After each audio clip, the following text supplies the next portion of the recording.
하나님의 말씀입니다. 열왕기하 18장입니다. 열왕기하 18장 1절부터 18절까지 말씀입니다.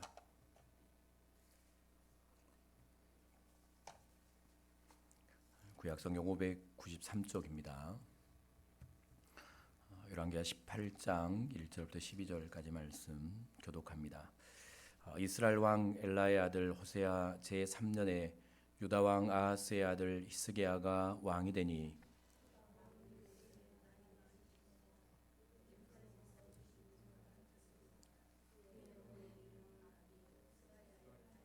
히스기야가 그의 조상 다윗의 모든 행위와 같이 여호와께서 보시기에 정직하게 행하여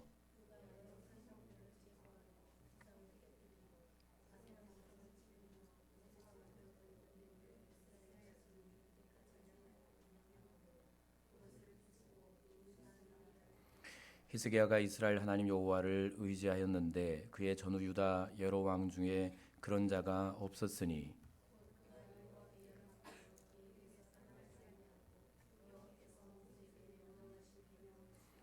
여호와께서 그와 함께 하심에 그가 어디로 가든지 형통하였더라. 저가 아수르 왕을 배반하고 섬기지 아니하였고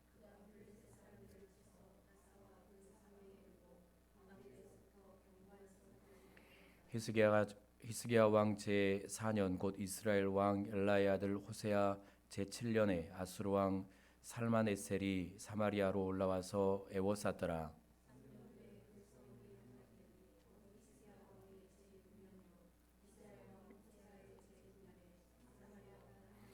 아수르 왕이 이스라엘을 사로잡아 아수르에 이르러 고산 강가에 있는 할라와 하볼과 메대 사람의 여러 성읍에 두었더니 이는 그들이 하나님 여호와의 말씀을 듣지 아니하고 그의 언약과 여호와의 종 모세가 명령한 모든 것을 따르지 아니하였음이더라. 아멘. 오늘 말씀에는 두 왕이 등장을 합니다. 먼저 이제 남유다의 왕이었던 히스기야 왕이 등장을 하고 1절부터 8절까지 말씀이고요. 그리고 9절부터 12절까지 말씀은 이제 같은 이제 민족이지만 남북으로 나뉘었고 북쪽 이스라엘을 다스렸던 호세 왕에 관한 이야기가 기록이 됩니다. 하나님께서는 오늘 이 두 왕을 우리에게 같이 보여주시죠. 두 나라의 그리고 두 왕을 보여주시고 또 그들이 하나님을 어떻게 섬겼는가를 보여주시고 또 그 결과가 어떤가를 명확하게 우리에게 보여주십니다. 그리고 우리에게 어느 길을 선택할 것인가를 깨닫게 하시고 또 선택하도록 하나님께서 우리에게 또 권면하시고 또 듣게 하시는데 먼저 히스기야의 이 말씀을 보면 그는 이스라엘 왕들과 달랐던 히스기야 왕을 이제 1절부터 8절까지 기록을 하는데요. 그는 바른 신하의 길을 선택할 왕이었는데 그가 한 일을 보면 여호와 보시기에 그는 정직하게 행했다. 3절 말씀 보면 다윗의 모든 행위와 같이 여호와께서 보시기에 정직하게 행했다라고 말을 합니다. 그리고 선대 왕들이 제거하지 못했던 산당들을 제거하죠. 우상을 섬겼던 산당을 제거합니다. 그리고 5절 말씀 보면 히스기야가 이스라엘 하나님 여호와를 의지하였다라고 말씀하죠. 하나님을 의지했습니다. 그러니까 이전의 왕들은 자신의 힘과 또 다른 나라의 힘, 다른 나라의 군사력을 의지했고 그렇게 하다 이제 고난의 삶을 살았는데 히스기야가 왕이 되면서 여호와를 의지하였다.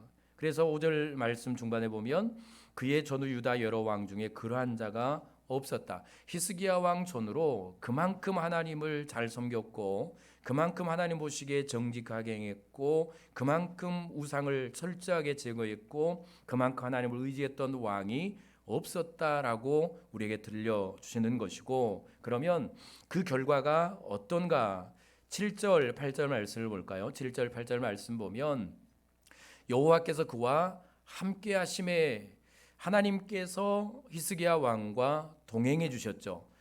동행해 주셨고 그리고 그가 어디로 가든지 형통하였더라. 하나님께서 동행하신다라는 그것이 형통입니다. 그러니까 하나님께서 동행하신다라는 이 말은 형통한 길이죠. 그러니까 하나님께서 함께 하심으로 그가 어디로 가든지 형통한 자가 되었다. 두 번째. 그리고 세 번째는 8절 말씀. 그가 블레셋 사람들을 쳐서 가사와 그 사방에 이르고 망대에서부터 견고한 성까지 이르렀더라. 강력한 나라로 하나님께서 세워주시죠. 세 가지입니다. 하나님께서 히스기야 왕과 함께 하셨고 어디로 가든지 형통하게 하셨죠. 이것은 그가 이제 고난 가운데도 있었고 죽을 병도 걸렸고 전쟁의 위기도 경험했습니다. 고난이 없었다는 얘기가 아니고 위가 없었다는 얘기가 아니고 죽음의 고비가 그의 인생에 없었다는 얘기가 아닙니다. 마냥 기쁘고 행복한 일만 있었던 것이 아니고 그는 죽음의 위기도 전쟁의 위기도 고난도 그의 인생에 있었는데 그가 어떤 환경에 처하든지 하나님께서 함께 하심으로 그를 살리셨고 구원해 주셨고 승리를 주셨다라는 것이 형통입니다. 그러니까 형통의 의미를 우리는 정확하게 알아야 되겠죠. 마냥 길이 형통하게 완벽하게 아무 장애물도 없이 뚫리는 것, 그것이 형통함이 아니고 어떤 형편에 있을지라도 하나님께서 함께 하심으로 거기서 건져내 주시는 하나님께서 길을 인도해 주시는 것이 형통함이다라고 우리는 깨닫게 되는 것이죠. 이런 이제 은혜가 히스기야 왕에게 있었고요. 반대로 9절부터 12절까지 말씀을 보면 그때에 북쪽 이스라엘을 다스렸던 호세아 왕이 등장을 하는데 그럼 그는 하나님을 어떻게 섬겼는가? 12절 말씀을 보면 이는 그들이 하나님 여호와의 말씀을 듣지 아니하고라고 말을 합니다.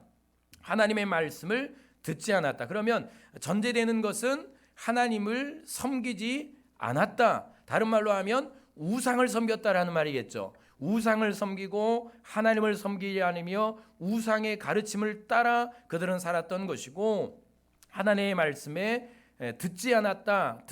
귀를 닫아버린 것이죠. 그리고 그의 언약과 여호와의 종 모세가 명령한 모든 것을 따르지 아니하였다. 안 들으니까 순종할 수가 없죠. 순종하지 않는 사람은 듣는 것부터 안 하잖아요. 그러니까 하나님을 섬기지 않았고 우상을 섬겼고 하나님의 말씀을 듣지 않았고 그리고 하나님의 말씀에 순종하지 않는 이 모습이 바로 호세아 왕의 모습이었죠. 그러면 그 결과가 어떻게 되는가 하면 10절 말씀 3년 후에 그 성읍이 함락되니 곧 히스기야 왕의 제6년이요 이스라엘 왕 호세아의 제9년에 사마리아가 함락되었다. 우리 11절 보면 아수르 왕이 이스라엘을 사로잡아 아수르에 이르러 고산 강가에 있는 할라와 하볼과 메대 사람의 여러 성읍에 두었다. 그러니까 포로로 이스라엘 백성들을 잡아간 것이죠. 이게 이제 우리에게 보여주는 이제 우리가 어떤 신앙을 갖고 어떤 삶을 살아가야 될 것인가를 하나님께서 보여주는 것인데 우리가 이제 살아가야 될 길을 오늘 우리는 선택해야 되죠. 지금까지 우리는 하나님을 섬겼고 하나님을 예배하며 하나님께 순종하며 살아왔지만 그러나 이후의 삶을 우리는 어떻게 살아갈 것인가 그리고 지금까지 나는 어떤 삶을 살아왔는가를 돌아보아야 되는 것이죠. 그러면 우리는 오늘 말씀 그대로 하나님을 섬기는 삶을 살아야 한다. 하나님을 예배하는 삶을 살아야 하는 것이죠. 그리고 하나님을 의지해야 합니다. 우상이 아니고 다른 어떤 것들이 아니고 내 인생의 힘이나 내 인생의 권력이나 혹은 내 인생의 어떤 것들을 의지하지 않고 오직 하나님만 의지하는 삶을 살아가야 되겠죠. 그리고 하나님의 말씀을 잘 들어야 합니다. 하나님의 말씀을 귀를 열어서 잘 듣고 그리고 순종하는 삶을 살아야 합니다. 우리는 이 길을 가겠다라고 결단하고 이 길을 가야 하는 것이죠. 우리도 마찬가지고 또 우리가 기도하는 모든 이들을 위해서 기도할 때는 오직 하나님을 잘 섬길 수 있도록 하나님을 참되게 예배하는 그런 예배자가 되게 해주십시오 라고 기도하시고 그리고 세상에 의지할 것들이 많고 또 누릴 것도 많고 또 사람들에게 힘과 용기를 주는 것들도 많이 있습니다. 그러나 꼭 하나님만 철저하게 의지하도록 도와주십시오. 그렇게 우리 두 번째 기도하고 그리고 세 번째는 하나님의 말씀을 겸손하게 잘 들을 수 있는 그런 귀를 나에게 또 사랑하는 이들에게 주십시오. 귀를 열어서 하나님의 말씀을 잘 듣고 그리고 네 번째는 순종하는 사람이 되기를 원합니다. 우리도 순종하고 내 자녀들도 또 내 대대로 하나님을 순종하는 그런 자녀들이 될 수 있기를, 우리는 그 길을 여는 사람들이죠. 그러니까 나의 이 선택과 나의 하나님 앞에서 이 삶은 내 인생만, 내 당대에만 영향을 미치는 것이 아니고 내 가문 대대로 이 신앙에 영향력이 미친다는 사실을 우리는 기억해야 합니다. 그러면 내 신앙의 대는 몇 대까지 갈 것인가? 히스기야도 몇 대까지 못 갔죠. 히스기야가 이 하나님 앞에 이렇게 살아가던 모습이 언젠가 변해버리고 15년은 하나님께서 더 살려주셨는데 그의 아들이 므낫세 아닙니까? 51년을 유다를 다스렸는데 이 역사상 가장 악한 왕이 므낫세 왕이었습니다. 그러니까 우리의 신앙이 몇 대를 갈 것인가로 우리는 고민해야 되는 것이고, 적어도 나는 몇 대째 신앙생활을 하고 있는가, 내 신앙의 대가 이어질 것인가. 오늘 나는 이 자리에서 내 신앙의 대를 여는, 이 내 가문의 신앙의 길을 여는, 내 가문의 하나님을 섬기고 하나님께 순종하며 하나님의 은혜 가운데 살아가는 이 신앙의 대로는 여는 그런 이 의무가, 그런 우리의 신앙의 역할이 우리에게 있다라는 사실을 우리는 깨달아야 하는 것입니다. 그러니까 나만 잘 될 것인가, 나만 하나님을 섬기다 살 것인가, 그게 아니죠. 오늘 나는 내 가문의 신앙의 대로를 여는 사명이 있고, 오늘 나는 이 기도를 통해서 이 길을 열어가야 하고, 그리고 내가 밟는 내 신앙의 발자취 하나하나가 내 후대가 따라올 신학의 길이라는 사실을 우리는 기억해야 하는 것이죠. 우리가 오늘 히스기야 왕의 이 말씀을 듣고 그 길을 따르기로 결단하는 것처럼 내 후대는 내 신앙의 길을 보며 내 후대가 내 신앙의 길을 따라오는 그런 이제 길들을 만들어가는 그런 저와 여러분들이 될 수 있기를 바랍니다. 오늘 우리가 이제 이 말씀을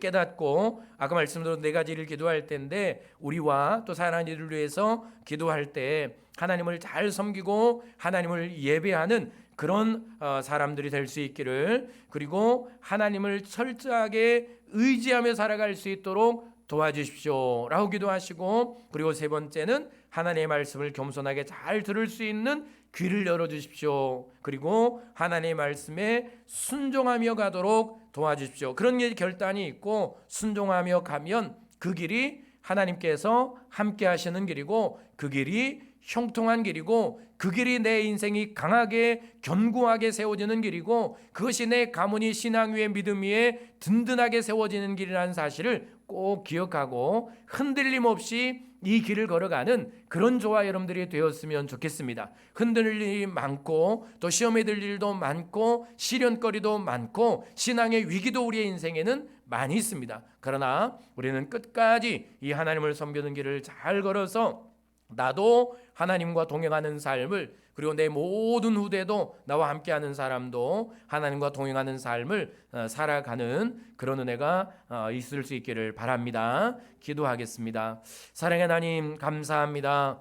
오늘 하나님께서 우리를 부르시고 오늘 하나님께 기도하며 나아갈 은혜 주심을 감사를 드립니다. 오늘도 하나님 앞에 간구하며 나아간 우리의 기도를 들으시고 성도들과 가정, 가문 대대로 하나님을 섬기며 하나님을 따르며 하나님의 말씀을 듣고 순종하며 하나님을 의지하며 하나님과 동행하는 길, 하나님 형통한 그 길, 하나님 강하고 견고한 그 길, 영생이 있는 길을 대대로 걸어가는 복된 성도들과 가문이 되게 하시며 또 기도하는 모든 사람들도 그 길을 갈 수 있는 은혜를 베풀어 주시옵소서. 감사하며 예수님 이름으로 기도드립니다. 아멘. 우리 찬양합니다. 나무옥과도 주님을